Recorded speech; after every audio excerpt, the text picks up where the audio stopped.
เมื่อนั้นเขมรคือกันเห็นบ่มันแทรกซึมเข้ามาฮอดเขมรแทรกซึมเข้าฮอดเจ้าสีหนุเป็นราชาแท้ๆก็ยังต้านอเมริกาทำลายประเทศตัวเองนำพาให้เกิดสงครามขัดแย้งขึ้นมาภายในเริ่มต้นจากเจ้าสีหนุเองเห็นบ่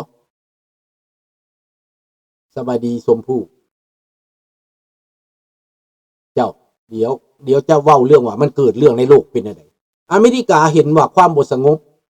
กำลังแพร่ขยายออกมาสู่เอเชียใต้คอมมิวนิสต์นี่ระบาดมาสู่เอเชียใต้สิมายึดเวียดนามใต้ลัทธิเลนินนั่นแหละจีนนูนหลังโซเวียตนูนหลังขนอาวุธมาทำลายประเทศลาวเริ่มต้นก็ขนอาวุธมาให้กองแลโซเวียตขนอาวุธมาให้กองแลได้อันนี้ลุงฮู้จักคักแน่ชัดเจนขนอาวุธของพวกคอมมิวนิสต์มาให้กองแลอยู่วังเวียงเอายนต์ CCCP นี่นะมาทิ่มอาวุธลงวังเวียงให้พวกเป็นกลางพ่อของลุงนี่อยู่หันถ้าบ่มีพ่ออยู่หันก็บ่ฮู้จักว่าเป็นกลางเฮ็ดหยังได้กองแลนี่ก็ถึงทะยานเข้าห้องว่าประธานได้เริ่มแตกแหงจากหันแหละกองทัพแบ่งเป็น2มีกองทัพกลางมีกองทัพขวามีกองทัพซ้ายกองทัพซ้ายเป็นพวกคอมมิวนิสต์เข้าป่าบ่มีหลายบ่มีแฮงหลายมีกองกำลังบ่เกิน 5,000 คนในตอนนั้นเห็นบ่อันนี้แหละเริ่มอเมริกาจึงเข้าไปเวียดนามใต้เคนเนดีนี่เป็นฝ่ายซ้ายแท้ๆแต่ก็ยังบ่เอาคอมมิวนิสต์จึงประกาศสงครามกับคอมมิวนิสต์แม่นเคนเนดีได้ประกาศสงครามได้พี่น้องเพราะว่าตอนนั้นครูซอฟบ่แม่นไผต่างๆก็ลุกลามไปฮอดคิวบาลุกลามไปฮอดหลายๆบ่อนอเมริกาใต้เชกาเวราแม่นหยังต่างๆพวกอเมริกาใต้ก็ลามเข้าคอมมิวนิสต์เอเชียใต้ก็ลามคอมมิวนิสต์อเมริกานี่เขาจังไปเฮ็ดสงครามในเวียดนามมันตัวนี้สาเหตุมันน่ะแต่ว่าอเมริกาคนเดียวข่าวนั้นสั่นสะเทือนเดวิดเกียงโคเวลาวโอนซองกองแลแตกแล้วย้อนมักสาวศิลปะเวียดนามบ่เป็นแต่เท่านั้นกองแลนี่เป็นไปเบิดอันนี้พอลุงฮู้จักว่ากองแลเป็นไปหลายอย่างเราบ้าตัวเองเราว่าเรามีมนต์เราว่าเรามีคาถาแค่มันที่มันสุวรรณภูมิใส่เราดิสุวรรณภูมินี่ใส่เพื่อว่าให้ไปซอยน้องชายของเราซอยสุพรรณวงศ์โตนเข้าป่าน่ะเขาห้องกองแลนี่เป็นประธานที่จริงมันสุพรรณวงศ์พูดเป็นประธานกองแลลงตัวเองบาดเขาเอาทหารตัวเองไปเบิดแล้วเขาเอาภัยไปเดี๋ยวสิเว้าหน่อยนึงจากกองแลนี่พอบอกให้ฟังพอของข่อยได้อันน่ะลุงของข่อยนี่ได้พันตรีเนาะพันตรีโสภาเว้าภาษาอังกฤษหลายปานน้ำลุงข่อยนี่นะข่าวนั้นพอข่อยยังบ่ได้ไปเรียนซับเริ่มเรียนภาษาอังกฤษอยู่ดงดำด่วนเริ่มเรียนภาษาอังกฤษอยู่พลเก่งแล้วไปเรียนอเมริกาต่ออยู่เทนเนสซีฟอร์ตกนอกวินนี่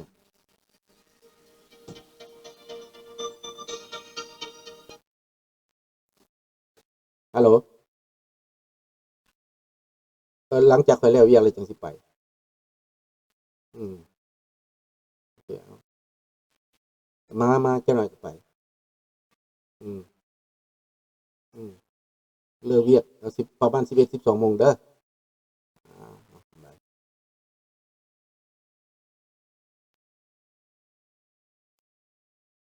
ปวดเด้อพี่น้องเด้อดังนั้นแหละพี่น้องในเมื่อว่ามันเป็นจังซี่น่ะในเมื่อว่าคอมมิวนิสต์มาแทรกแซงเข้ามา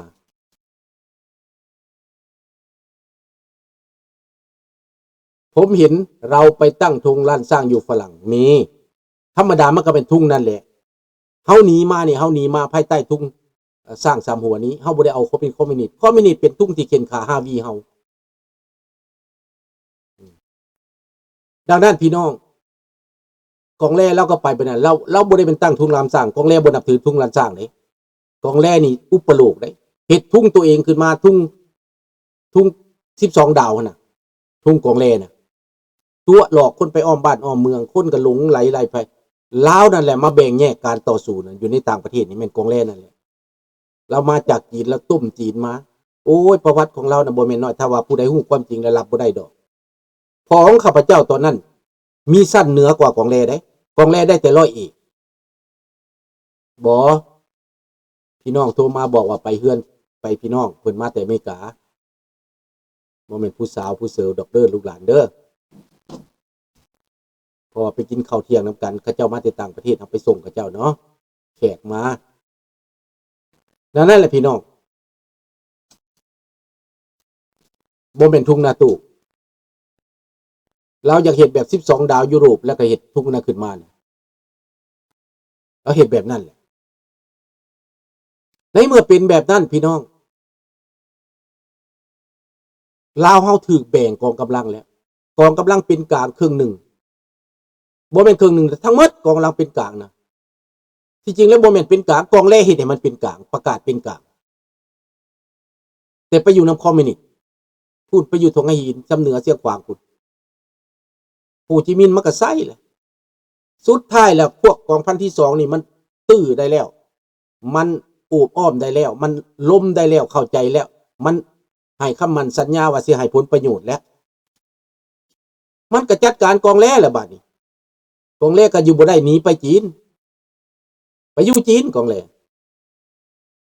จีนบ่เอาก็หนีมาอยู่ฝรั่งก็ตายอยู่ฝรั่งอันนี้ลุงของข้าพเจ้าเป็นนายกองแรกเด้บ่แม่นเป็นลูกน้องกองแรกได้ลุงของข้าพเจ้านี่ได้พันตรีโสภาของข้าพเจ้าได้ร้อยตรีตอนนั้นร้อยตรีบุญธงเห็นบ่ล่ะไปน้ำกันนั่นก็มีไผ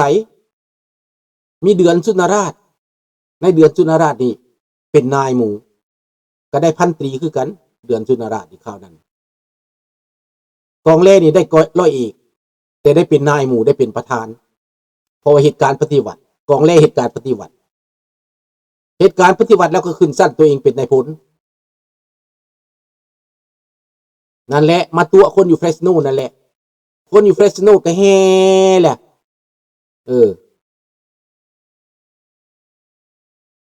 เตี้ยๆว้าห้องๆดอกนั่นแหละคนแถวสวรรค์เขตก็คือน้ำเล่าแหละของเราเว้ากิ่งเด้เราตัวกิ่งได้กองแลนะเฮ็ดคือได้ข้าพเจ้าฮู้ดีอันนี้นะพอเว้าให้ฟังเบิดเรื่องความสาหัสของกองแลนี่นะนั้นพอจังตูนหนีกลับมาจากพอเราลูกกองแลนี่พาพ่อกับลุงนี่ไปฮานอยพุ่นดิไปฮานอยพุ่นใดพวกนี้ใด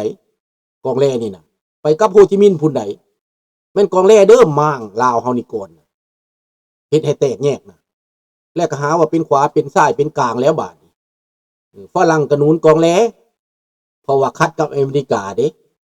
ร้อยเอกกองแลน่ะบ่ร้อยเอกวันนั้นหมายก็ว่าบ่แม่นเราบ่ได้เป็นทหารกองทัพดอกร้อยเอกวันนาร้อยเอกวันนั้นไปเป็นทหารพวกปฏิวัติไปน้ำแก้วไปน้ำไอ้น้องไปเห็นความจริงแล้วหลังจากเขาฆ่านายพลพรหมาดวงมาลาแล้วเพราะว่ามันมีร้อยเอกวันนาและก็พลเอกพรหมาดวงมาลาพลเอกพรหมาดวงมาลานี่เห็นแก้วเฮ็ดบ่ถูกต้องแล้วนะมาบอกประชาชนอยู่ในภาคใต้บอกว่าแก้วมันสิยึดลาวมันสิเอาลาวพลเอกพรหมาดวงมาลานี่เว้าขึ้นมาก่อนไปบอกสุพรรณวงศ์ก็ไปบอกเมียเราของเมียเราแก้วดิเขาฮู้จักว่านายพลพรหมาดวงมาลานี่นะฮู้จักเรื่องความลับของแก้วสิกลืนกินลาวนี่นะเขาเลยฆ่านายพลพรหมาดวงมาลาทิ้งพวกปฏิวัติได้แล้วก็จับพวกคนของนายพลพรหมาดวงมาลาไปฆ่าลวงหลายไผมากได้อยู่ในภาคใต้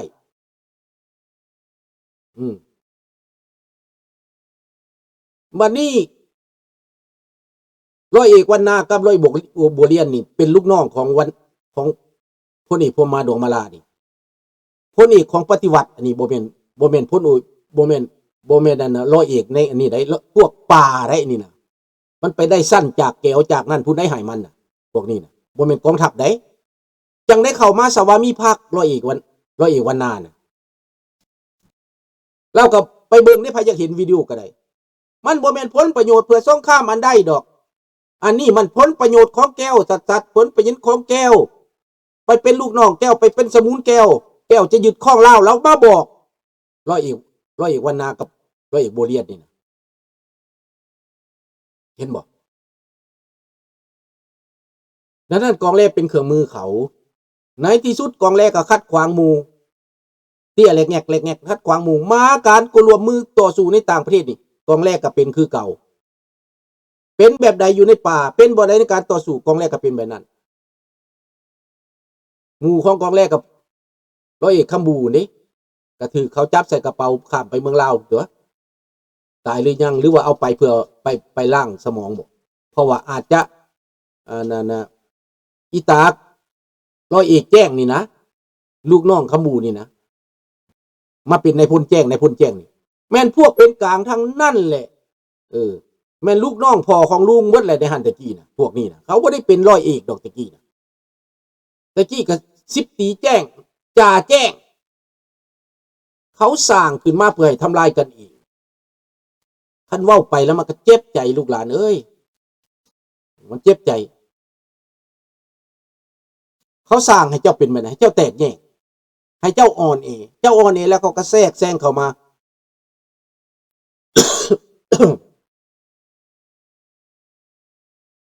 หัวเป็นอย่างมันจะเป็นจังซั่นประเทศลาวนี่เขาสิเอาเขาต้องแบ่งเป็นรายกลุ่มรายกุ๊ก